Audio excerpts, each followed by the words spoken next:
क्या गांधारी के श्राप से पाकिस्तान हो रहा है तबाह? आखिर गांधारी ने क्यों दिया था पाकिस्तान को श्राप?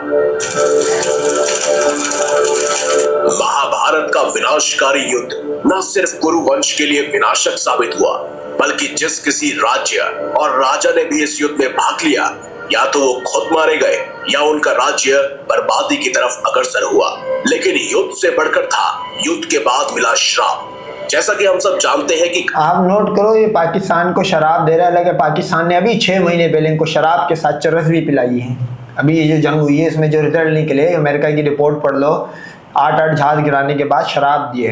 तो ऐसा शराब मैं चाहता हूँ कि इनके 33 कोटि नॉन एग्जिस्टेंस भगवान देते रहे। और मेरे को ये समझ नहीं आती भाई, ये जिस कंट्री में कोई डिजास्टर आए, कोई जलजला आए, बोला शराब है। अबे ये बताओ, तुम्हारे कंट्री के अंदर जो इतने डिजास्टर आते, 90 करोड़ भिखारी जो होगा, ये किसका शराब था भाई? ये भूखमरी का शराब तुम्हें कौन दे के चला गया 5 किलो राशन पे? ये बताओ, 1000 साल हमारे गुलाम रहे, 200 साल हर नस्ल के तो तुम गुलाम रहे हो। इसका शराब तुम्हें कौन दे गया भाई? इसका भी मेरे को कोई लंडभक्त है तो बता सकता है। गांधारी ने युद्ध में अपने 100 पुत्रों को खोने के गम से भगवान श्री कृष्ण और उनके समस्त यदुकुल को आपस में लड़कर बनने का श्राप दिया था, जो आगे चलकर सच साबित हुआ। यदुवंशी आपस में लड़कर मर गए और द्वारिका भी समुद्र में डूब गई।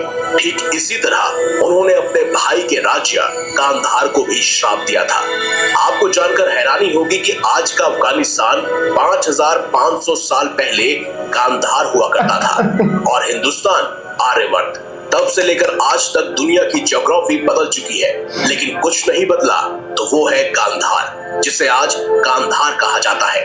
आज भी इसका नसीब नहीं बदला है। गांधारी का एक श्राप है जो कभी कंधार को शांति से जीने नहीं देता। इतिहास में की गई एक ऐसी गलती जिसका खामियाजा गांधार आज भी भुगत रहा है। गांधारी द्वारा गांधार यानी अफगानिस्तान को दिया श्राप आज पाकिस्तान से कैसे जुड़ा है? क्या है इस श्राप का असर? महाभारत काल में मौजूद गांधार अफगानिस्तान में ही स्थित था। इसे साबित करने वाले तथ्यों में से भाई मेरा तो ये सवाल है कि जो यहाँ पे जो पाकिस्तान में जो हिंदू रहते हैं भाई, इसका मतलब तो भगवानों ने हिंदुओं के साथ इनजस्टिस कर दिया भाई, शराब दे दिया। और जो अफगानिस्तान के बॉर्डर के करीब अफगानिस्तान में रहता हुआ हिंदू, उसको भी शराब मिल गया। सबसे पहले तो उनको चाहिए वहां से निकले, इनके भारत माता में है जहाँ पे 90 करोड़ भूखमरी का शराब मिला हुआ है। ये भी है कि देश के शहरों में से एक को आज भी अभी भी गांधार के नाम से जाना जाता है। ये शब्द कंधार को कंधारी बोल दिया भाई साहब, पाकिस्तान को पाकिस्तानारी बोल देंगे, बोलेगे ये भी हमारी किताबों में लिखा हुआ था। अच्छा, ये कुत्ते का जब मंदिर बना उसको कुत्तेश्वर बोल दिया। तो भाई ये तो किसी सुअर शिव का मंदिर का नाम क्यों नहीं चेंज हो रहा भाई? सुरेश्वर बोल दो उसको भी। तो ये जो भी सिटी कंट्री होती है उसका नाम कल को ये बोलेगे इजरायली बन गया, ये हमारा था, फलस्तीनी हमारा था। ये तो ये कुछ भी बोल सकते हैं भाई। से उत्पन्न हुआ है, जिसका शाब्दिक अर्थ होता है सुगंधों की भूमि। इस शब्द का उल्लेख ऋग्वेद, महाभारत और उत्तर रामायण जैसे विभिन्न पुराने ग्रंथों में मिलता है। अब आपके मन में यह सवाल आया होगा कि गांधारी ने अगर अपनी ही नगरी गांधार को श्राप दिया था तो वो पाकिस्तान से कैसे जुड़ा है? तो आपको बता दूं दोस्तों कि आज का ईस्टर्न अफगानिस्तान, नॉर्दर्न पाकिस्तान और नॉर्थ वेस्ट पंजाब इस गांधार में शामिल है। तो गांधारी ने जो श्राप उस समय गांधार नगरी को दिया था, वो आज भी अफगानिस्तान और पाकिस्तान को चैन से नहीं रहने देता। अब गांधारी का श्राप कैसे पाकिस्तान? नहीं, ये मेरे को बता कि ये कश्मीर में जो हिंदुओं के साथ कश्मीरी पंडित जो तुम बोलते हो, उनको किसका शराब मिला भाई? रियासी में कुत्ते मारेगा, इसको किसका शराब मिला? तुम्हारे 1947 में टुकड़े हो गए, वो किस चीज का शराब था भाई? क्या 1947 से पहले तुम्हारा रिलीजन मुकम्मल नहीं था? ये उसके बाद कंधार आया है, कंधारी आया है। तो मतलब मैं ये सोचता हूँ कि यार इनकी हिस्ट्री 1947 से पहले जीरो गुलामी की थी, खुद एक दूसरे को बताते हुए मुंह छुपाते। ये बात कर रहा है कंधार की, और जहाँ पे अल्लाह माफ करे ग्रेवयार्ड ऑफ एम्पायर्स, या मैं बोलता हूँ कि इन्वेडर्स का ग्रेवयार्ड है अफगानिस्तान, ये उसकी बात कर रहा है जिनकी हिस्ट्री में सिर्फ जीत है। ये उनकी हिस्ट्री पे कंधार अपने भगवान फिट कर रहा है। तो मेरा भाई जो लोग जीत रहे, तू वहां पे जाके एक दफा कंधारी का नाम ले दे और एक दफा ये किसी अफगानिस्तान में जाके ये नाम ले दे कि भाई ये हिस्ट्री थी। इसके जितने टुकड़े हो गए ना, ये कंधारी वंधारी सबको भूल जाएगा, अपने 33 कोटि को भी भूल जाएगा। पाकिस्तान को चैन से नहीं जीने देता है। इसके बारे में जानने से पहले पाकिस्तान की डेमोग्राफी को अच्छे से समझते हैं, जो कहीं ना कहीं महाभारत काल में मौजूद गांधार से जुड़ा है। अब आपको सबसे पहले महाभारत काल के पुराने मैप को दिखाते हैं। वेस्टर्न साइड में दिख रहा गांधार आज के समय में अफगानिस्तान में मौजूद है, लेकिन महाभारत के समय में गांधार का कुछ हिस्सा आज के पाकिस्तान में मौजूद है। आज के समय में पाकिस्तान को देखा जाए तो उसका नॉर्दर्न एरिया गांधार का ही अंश माना जाता है। इस्लामाबाद हो या फिर पेशावर, ये सभी पाकिस्तान के वो इलाके हैं जो पहले गांधार का अंश थे, लेकिन इसमें कुछ भाग ऐसा भी है जो भाई साहब पढ़ लो, India illegal occupied Jammu Kashmir. अब मैं आपको बताऊं इस बंदे की कहानी क्या है। देखो ये जाहिल तो था, अब इसने मैप उठाया हुआ गूगल से, India illegal occupied Jammu Kashmir IOK। तो बिल्कुल भाई आपने इलीगल ऑक्यूपाई करा हुआ, और इसको हम करेंगे जब तक आपका अरुणाचल लद्दाख नहीं जाएगा, तब तक हम इसको होल्ड करके रखे हुए, इसको भी हम वापिस लेंगे। ये इस बंदे ने खुद बता दिया भाई साहब, Indian illegal occupied Jammu Kashmir Pakistan द्वारा इंडिया से छीना गया है, जिसे आज हम सब POK के नाम से जानते हैं, जिसमें गिलगित बाल्टिस्तान, दियामिर, गीजर और घांची शामिल है। तो इस बात से ये साफ साबित होता है कि पाकिस्तान का अधिकतर हिस्सा पहले गांधार में शामिल था। अब जानते हैं कि आखिर कैसे गांधारी का श्राप आज कैसे पाकिस्तान अफगानिस्तान के लिए काल बना हुआ है। आखिर वो कौन सी वजह थी जिसके लिए गांधारी को अपने मायके यानी गांधार को श्राप देने पर मजबूर होना पड़ा। ऐसी कौन सी जबरदस्त अपनी एक भगवान तुमने अफगानियों को भी दे दी, मतलब जहां जाते हो वहां पे अपनी लड़कियां पेश करके आते हो हैं, जो इस श्राप को आज सच साबित कर रही है। ऋषि वेद व्यास द्वारा लिखित महाकाव्य महाभारत के अनुसार लगभग 5500 वर्ष पूर्व गांधार पर राजा सुबल का शासन था। उनकी पुत्री का नाम गांधारी और बेटे का नाम शकुनी था। उनकी बेटी का विवाह धृतराष्ट्र से हुआ।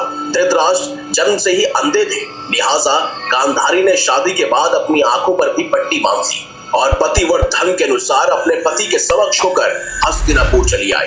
गांधारी के पिता सुबल की जल्द ही मृत्यु हो गई।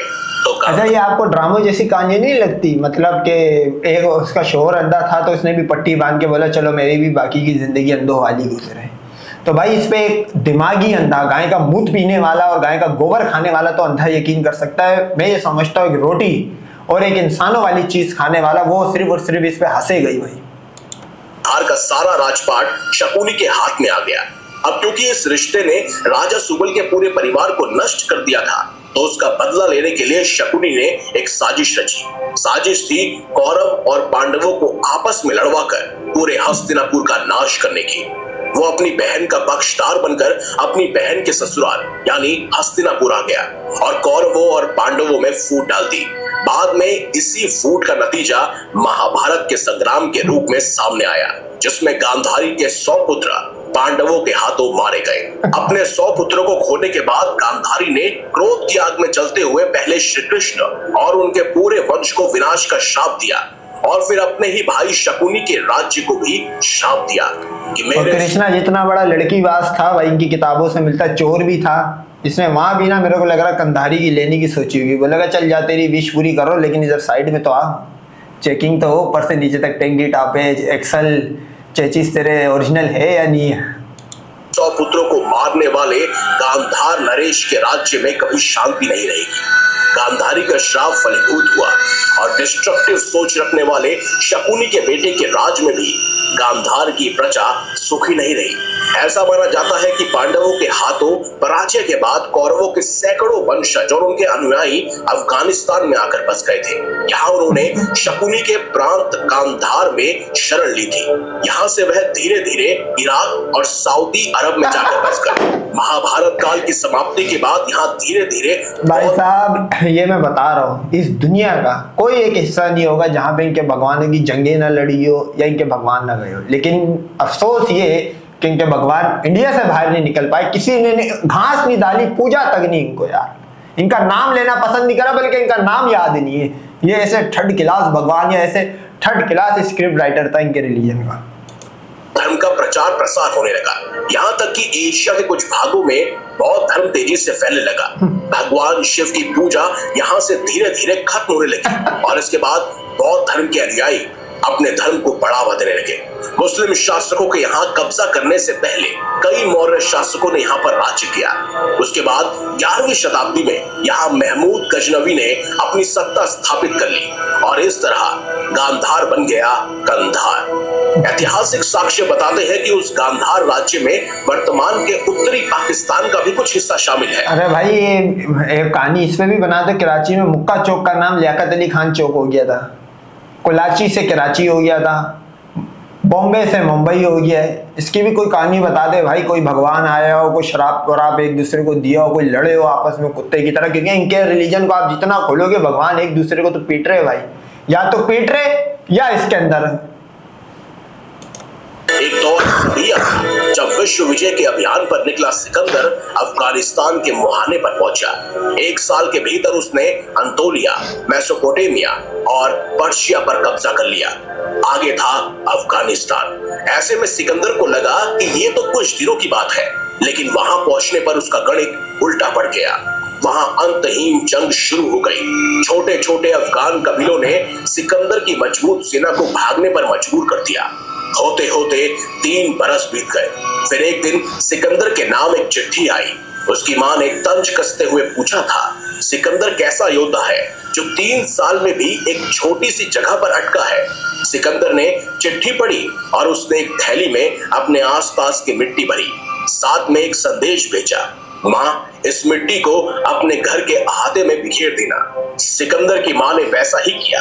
अगले ही कुछ दिनों से मैसेडोनिया के कुलीन लोग आपस में लड़ने लगे और एक भयानक मारकाट मच गई। उसी समय से एक कुख्यात कहावत लोगों के बीच चली आ रही है, Afghanistan is the graveyard of empires, यानी अफगानिस्तान साम्राज्यों की कब्रगाह है। बाद में अफगानिस्तान को जीता भी, लेकिन बहुत लंबे समय तक इन्होंने मंगोल को हराया मुसलमानों ने, क्योंकि उसकी ना अगर आप देखो ज्योग्राफिकल बनी हुई ऐसी पहाड़ियां है, वहां से ना पहाड़ियों में रहने वाला बचत हो जाती है, उसको गोरिल्ला वॉरफेयर करने की होती है। मंगोल को मारा रशिया, ब्रिटेन, अमेरिका, अब उसको तो ग्रेवयार्ड ऑफ एम्पायर्स इस वजह से कहा जाता है। अब ये देखो बीच में मतलब अंधे को अंधेरे में दूर की सूझी, ये अंड में अपनी लेके पहुंच गए। अबे अगर एक बात बताइए, इतने शराब दूसरी कंट्री को दिया हुआ है तो ये तो आज तक किसी के गुलाम नहीं रहे भाई। ये इंडिया के हिंदू दुनिया के गुलाम रहे, दुनिया पेल के जा रही है। मतलब 90 करोड़ भिखारी इनके इंडिया में, स्कैमर अलग, इंडिया में इतने मसले मसाइल है, इनको शराब नहीं ये दुआ मिली है। तो मैं ये चाहता हूँ भाई, अगर इस तरह की रिच हिस्ट्री शराब है, हमें ऐसा शराब मंजूर है, तुम्हें ऐसी दुआ मंजूर है। उसका राज नहीं चला। जितने भी समय शासन रहा वहां खून खराबा होता रहा। 19वीं सदी में यही हाल ब्रिटिश राज का भी हुआ। दुनिया के तमाम हिस्सों पर कब्जा करने वाले अंग्रेज अफगानिस्तान पर कभी तसल्ली से शासन ही नहीं कर पाए। अब जब तालिबान ने फिर से अफगानिस्तान को अपने कब्जे में ले लिया है, गांधारी के उस श्राप को लेकर एक बार फिर से चर्चा शुरू हो गई है। ऐसा माना जाता है कि गांधारी के श्राप से गांधार आज तक उभर नहीं पाया है और अब इसकी चपेट में पाकिस्तान भी है, जहां अंतहीन दहशत रहती है। आतंकवाद बढ़ चुका है। अफगानिस्तान में जहां तालिबान है, वहीं तुम्हारे यहीं पे अटैक हो रहे भाई। अभी दिल्ली में हुआ था, एक्ट ऑफ वॉर नहीं हुआ मेरे ख्याल में, ये भी शराब दी। ये आसिम मुनीर का शराब है भाई, ये जो अभी जो तुम्हें पड़ रहा है, ये आसिम मुनीर का शराब है कि मारेगा भी और चिल्लाने भी नहीं देगा। पाकिस्तान में जिहादी लोग जो अपने धर्म को सर्वश्रेष्ठ मानकर ऐसे नीच कार्य करते हैं, जो कहीं ना कहीं संपूर्ण दुनिया को बर्बादी की और तबाही की तरफ ले जा रहा है। तुम्हारी दुनिया है इंडिया, हाँ, तुम्हें अगर बर्बादी की तरफ लेके जा रहा है तो ऐसी तो हम चाहते भी है भाई। आपका इस बारे में क्या सोचना है? कमेंट बॉक्स भाई जो भी सोचना है वो इमोजीज में ही बताएगा, हंसने वाले। मुझे नहीं लगता कि इस पे मजीद डिस्कशन की जरूरत है कंधारी में।